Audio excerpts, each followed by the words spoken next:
Dalam Bapa dan Putra dan Roh Kudus. Amin. Allah Bapa di surga, kami mengucap syukur bahwa kami untuk selalu hidup dalam kebenaran,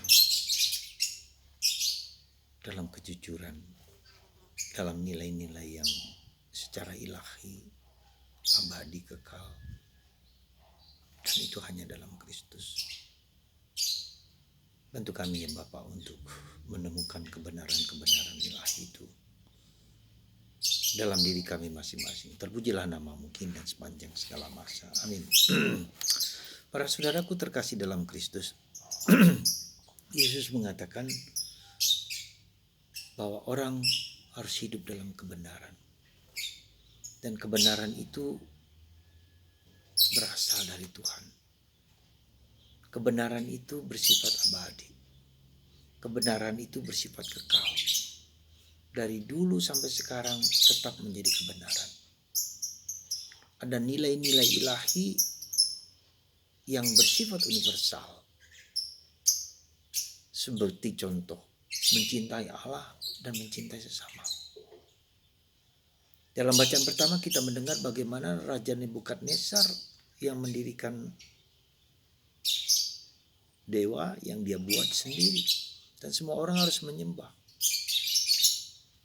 Jelas ini ditentang oleh Daniel yang kita sebut dengan Sadrah, Meshach dan Abednego. Tidak mau. Maka dia dihukum mati dengan api yang panasnya 7 kali daripada sebelumnya. Dibakar, tetapi mereka diselamatkan oleh penampakan dari raja. Ada dewa yang seperti katanya, seperti anak manusia yang bisa mengatasi hukuman api seperti api neraka itu. Itulah kebenaran. Kebenaran hanya dalam Tuhan. Abadi, kekal. Tidak hanya di dunia tetapi di surga. Atau di surga yang ditaruh di dunia. Dan itulah yang menjadi kerinduan hati manusia, menjawab semua keraguan, ketakutan, kecemasan, ketidakberdayaan manusia. Dan kebenaran itu menurut iman kita adalah Kristus. Karena Kristus berasal dari Bapa, berasal dari Allah. Dan dari Allah apa yang dikatakan Yesus itu menjadi kebenaran yang yang tidak bohong, tidak menipu, tidak sesat. Katakanlah. Jadi kebenaran itu dijawab dengan kata-kata yang lebih negatif, seperti negatif. Tidak bohong, tidak menipu, tidak sesat. Tapi memberikan pembebasan kepada kita manusia. Ya. Itulah yang menurut saya menjadi kerinduan hati kita semua manusia.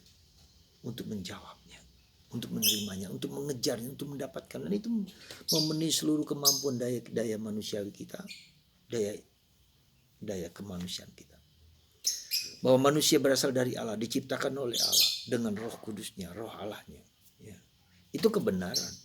Jadi manusia bukan hanya secara fisik, secara bahan yang terbuat dari kerapuhan, keterbatasan dan bisa hancur. Tapi ada sesuatu yang hakiki. Jadi kebenaran itu merupakan sesuatu yang hakiki, yang hakikat, yang ada dalam diri manusia dan harus ada dalam diri manusia. Dan tidak lain itu adalah Tuhan. Dan Roh Kudus, Roh Allah. Maka ketika Allah menciptakan manusia, dia menghembuskan nafas, menembuskan ruah, menembuskan rohnya kepada manusia. Dan roh itulah yang membuat kita menjadi manusia ilahi, manusia yang hidup. Maka perjalanan kita bukanlah perjalanan untuk mencari yang dapat hilang, dapat lenyap. Tetapi yang abadi. Maka Yesus mengatakan kamu berasal dari bawah. Saya dari atas. Dan kamu tidak dapat sampai ke atas kalau tidak melalui aku. Dan ini menjadi suatu kebenaran yang hakiki, yang fundamental, yang dicari oleh setiap orang. Yang dapat menjawab kebutuhan dasar. Karena Tuhan memberikan pada kita rohnya sendiri. Dan rohnya ini mencari pasangannya kepada Allah. Yang memberikan, siapa yang memberikan roh itu? Adalah Allah sendiri. Jadi saudaraku terkasih dalam Kristus. Menjelang Paskah ini Yesus mau menunjukkan kepada kita siapa dirinya itu. Meskipun kalian adalah anak Abraham, kata Yesus kepada orang Yahudi. Tapi kalian menolak aku. Karena dari Abraham itulah dijanjikan akan datangnya sang juru selamat, sang penebus yang Tuhan sendiri berikan kepada kita. Kebenaran itu dari Allah, bersifat universal, bersifat hakiki, ya, menjawab seluruh kebutuhan dasar manusia. Bukan hanya di dunia ini, tetapi juga di surga. Jadi antara dunia dan ilahi itu satu. Ya. Jadi saudaraku terkasih, sementara kita tidak mencari kebenaran itu, maka itu akan menyesatkan kita.